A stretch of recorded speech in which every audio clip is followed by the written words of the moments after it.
بسم الله الرحمن الرحيم. أصدقائي متابعي الكرة مع عادل، أهلا وسهلا بحضراتكم. يوم جديد ولقاء جديد، ونفكر حضراتكم ما تنساش تشترك في القناة وتدوس لايك وتعمل شير علشان نقدر نوصل لأكبر عدد من السادة المتابعين.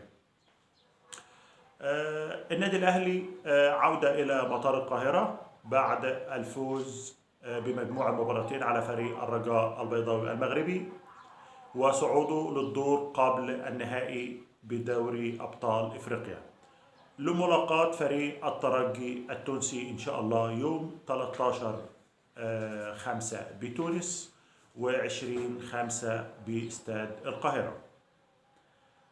طبعا طب مش هنتكلم، الوقت سابق الأوان وإن احنا نتكلم عن ماتش الترجي، ولكن ممكن ندي ملحوظة عن الحتة دي. إن فريق الترجي طبعا بعد الشغب اللي حصل في مباراة شبيبة القبائل ممكن يتعرض للإيقاف 6 مباريات. إن هو ممكن يلعب على أرضه ولكن بدون جمهور.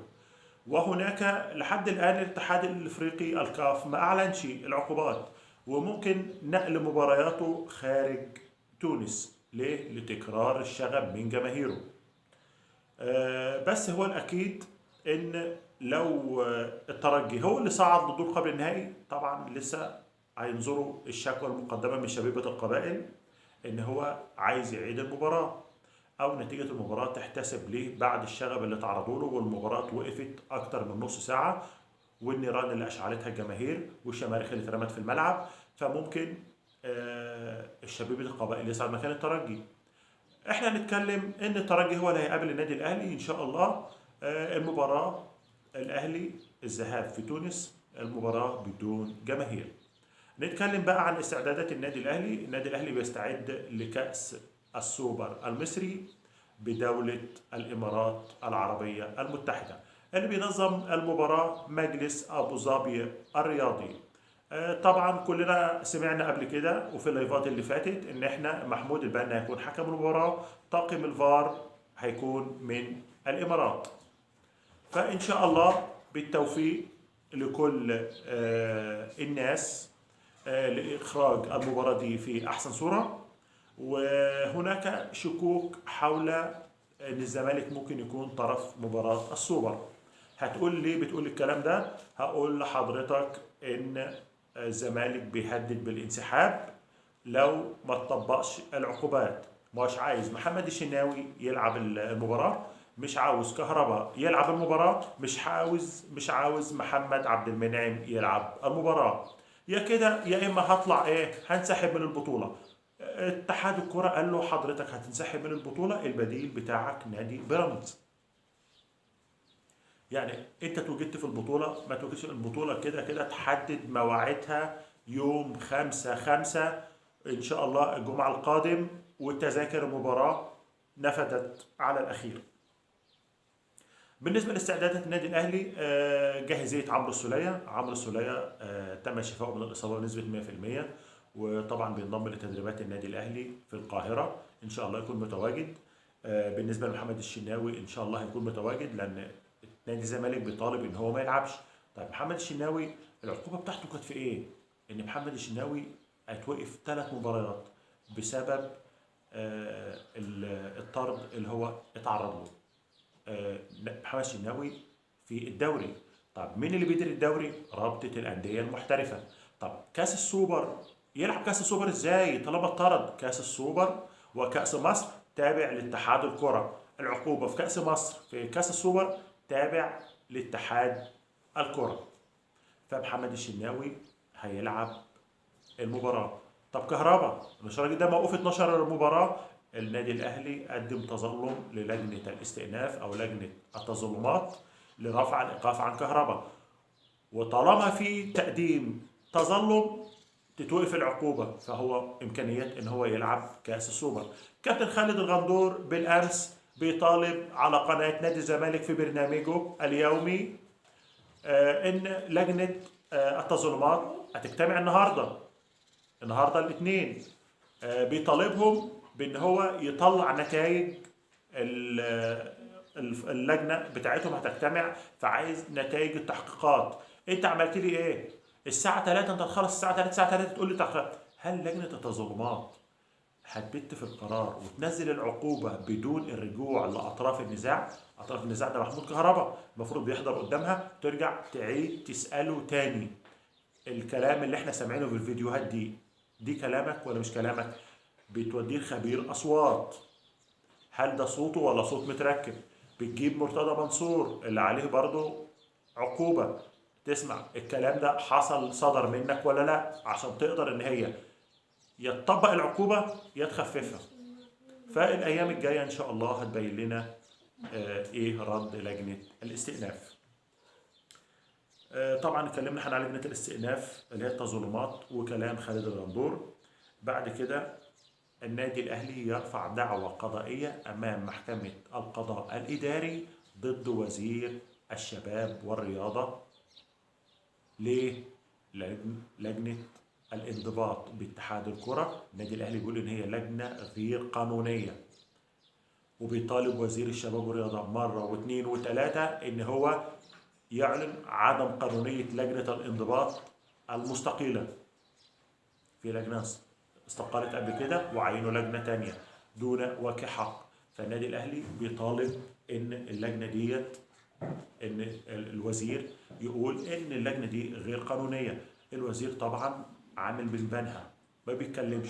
النادي الأهلي رفع قضية ضد وزير الشباب والرياضة في القضاء الإداري، ونشوف الأيام الجاية هتبين لنا إيه. القضاء الإداري قال هيبت في القرار ده، حدد جلسة يوم 14/5 للحكم في دعوى النادي الأهلي. نروح بعد كده على بطلات يد النادي الأهلي. بصراحة طبعا بطلات يد النادي الأهلي أحرزوا كأس اليد قبل كده، وأحرزوا بطولة دوري كرة اليد.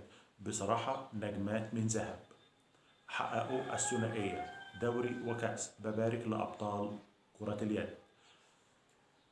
نروح لرجال طائرة الأهلي، ورجال طائرة الأهلي يخسروا من نادي الزمالك المباراة الفاصلة. طبعا كلنا شاهدنا ان النادي الاهلي لعب مع نادي الزمالك مباراتين فاصله. المباراه الاولى فاز الزمالك 3-2، المباراه الثانيه فاز النادي الاهلي 3-2. كده احتكموا لمباراه فاصله في كره الطايره، فاز بها نادي الزمالك. اصبح نادي الزمالك جمع، فاز، هزم الاهلي قبل كده وخد بطوله الدوري، وفي المباراه الفاصله على كاس مصر هزم النادي الاهلي وفاز بكاس مصر. بنقول مبروك لنادي الزمالك. بصراحه يا جماعه نادي الزمالك للكره الطايره رجال السنه دي لعيبه على اعلى مستوى، اعداد على اعلى مستوى، خطط على اعلى مستوى. النادي الاهلي برضو نادي كبير، بس في مشكله ان النادي الاهلي اللاعب المحترف بتاعه ده لاعب ايطالي، بصراحه دون المستوى. انا معاك في ضربات ساحقه بيعملها، ارسال بس على قده. اللاعب المحترف ده المفروض بيجي بيعمل لي الفارق، وده ما عملش اي فارق مع النادي الاهلي. فالنادي الاهلي محتاج له الموسم القادم تدعيمات من حديد عشان يرجع لمستواه. طبعا اتكلمنا على ان الاهلي هيواجه الترجي في تونس بدون جمهور، ونتكلم بقى على نادي بيراميدز. بيراميدز يودع بطولة الكونفدرالية. نادي بيراميدز يودع بطولة الكونفدرالية بعد الخسارة 1-0 في جنوب افريقيا من فريق مارومو جالانتس الجنوب افريقي. وكلنا عارفين ان النادي اللي بيلعب بيراميدز ده ترتيبه ال 12 في الدوري الجنوب افريقي، يعني نادي تعبان كده زي بعض الانديه التعبانه موجوده عندنا في الدوري المصري. استطاع ان هو يتعادل مع فريق بيراميدز في القاهره 1-1 ويفوز على بيراميدز 1-0 في جنوب افريقيا، ليودع فريق بيراميدز المعجوج بالنجوم السوبر، يودع بطولة الكونفدرالية من دور ثمن النهائي. نروح بعد كده للخبر العالمي. الخبر العالمي بتاعنا اللي هو فوز ليفربول على توتنهام 4-3. بصراحة مباراة دراماتيكية. تقدم ليفربول 1-0، جاب الجول الثاني جاب الجون الثالث، خلاص دنت السيطرة لليفربول. نفاجئ توتنهام جاب الهدف الأول، الثاني اتعادل 3-3. استطاع ليفربول ان هو يحرز الهدف الرابع ليفوز بالمباراة 4-3، ليتجدد اماله ان هو ممكن يلحق ببطولة الدوري الأوروبي. طبعا دوري أبطال أوروبا هو بعيد جدا السنة دي عنه، ممكن بنسبة 50% إن هو ممكن يلحق الدوري الأوروبي. ده اللي هتكشف عنه الأيام القادمة إن شاء الله. طبعا آخر حاجة معانا خبرنا الحصري زي ما عودناكم، كل يوم عندنا خبر حصري. كل الإشاعات بتقول إن جاكسون موليكا جاي النادي الأهلي بالتبادل مع أليو ديانج. أليو ديانج طبعا الفريق بشكتاش التركي عاوز أليو ديانج، فريق جلطة سراي عايز أليو ديانج. طبعا النادي الأهلي بيسعى وراء موليكا إن هو يجيبه. النادي التركي طالب أليو ديانج و2 مليون دولار، يعني وناخده موليكا وندفع 2 مليون دولار. انت بتتكلم ازاي؟ موليكا ده انت بتقول ب 5 مليون دولار. السنه اللي فاتت جالاتا سراي كان عارض على النادي الاهلي 6 مليون دولار وياخد اليو ديانج، والنادي الاهلي ما رضاش. يعني دلوقتي بتقول لي ان ادفع 2 مليون دولار، يعني جاكسون موليكا بقى ب 8 مليون دولار. خبرنا الحصري بقى ان مفيش مبادله ما بين اليو ديانج وجاكسون موليكا، واليو ديانج يمدد عقده مع النادي الاهلي. اليو ديانج يمدد عقده مع النادي الاهلي بعد العوده من المغرب. هيمدد العقد بتاعه وبيقول انا تحت الامر النادي الاهلي. النادي الاهلي رفع عقده من 800 الف دولار لمليون دولار في الموسم، بزياده سنويه 100 الف دولار. ده خبرنا الحصري. خبرنا الحصري الثاني، كله الناس بتتكلم ان محمود كهربا مدد عقده مع النادي الاهلي لمده موسمين. عقد كهربا هيخلص 2025. اصبح ان هو مدد موسمين عشان يلاقوا بند ان هم يعرفوا يديله فلوس عشان يدفع الغرامه. للحظه اللي بكلم حضراتكم فيها محمود كهربا لم يمدد عقده. وكلام النادي الاهلي بيقول ايه؟